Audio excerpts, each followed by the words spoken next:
Write the things which you have seen, and the things which are, and the things which shall be hereafter.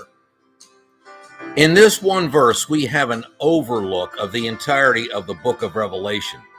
It is basically divided into three sections. The things which you have seen. This concerns the first chapter of Revelation and pertains to the vision of Jesus. Even though the Apostle John had been personally chosen by Jesus as one of his closest disciples and had walked with Christ for some 3.5 years, still, he would now see Jesus in a completely different light. John saw him in all his glory, so much glory that John says, "I fell at his feet as dead, and he laid his right hand upon me, saying unto me, Fear not, I am the first and the last. I am he who lives and was dead, and behold, I am alive forevermore. Amen. And I have the keys of hell and of death." John saw Jesus standing in the midst of 7 golden candlesticks. The candlesticks represent and symbolize the church. As the head of the church, Jesus stands in its midst. There were 7 candlesticks.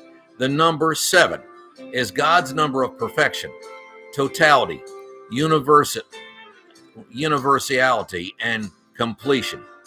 Despite the apostasy, Jesus will have a perfect church, made up of those who truly trust him and what he did at the cross. And the things which are.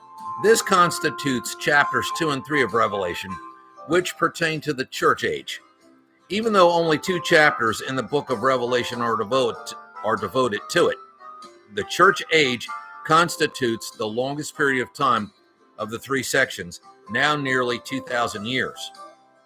The 7 churches named portray the entirety of the church age. Each church denotes a particular period of time. The church at Ephesus is the first church to which Jesus spoke.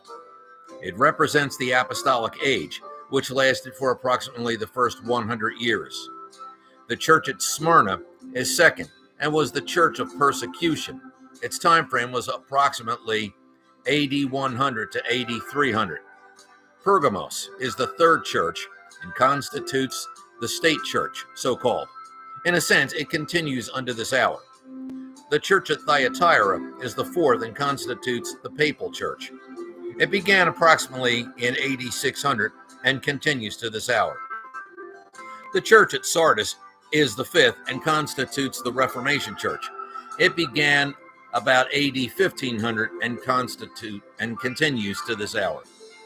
The church at Philadelphia is the sixth and constitutes the missionary church. It began approximately in the 1800s and continues unto this hour. And finally, the Laodicean church is the last and constitutes the apostatized church. It began approximately at the turn of the 21st century. It is the age in which we now live. The things which shall be thereafter. This part constitutes the greater bulk of the book of Revelation, beginning with the 6th chapter and continuing through to the end. It denotes the great tribulation, which is soon to come, which will be followed by the millennial reign, and then by the perfect age, which will have no end. The perfect age is described in the last 2 chapters of the book of Revelation. The book of Revelation is not easy to understand, but yet all who read it and study it are promised a blessing. Revelation 1 verse 3. As we shall see, the book of Revelation also portrays the cross of Christ in detail, actually mentioning Christ as the Lamb some 28 times.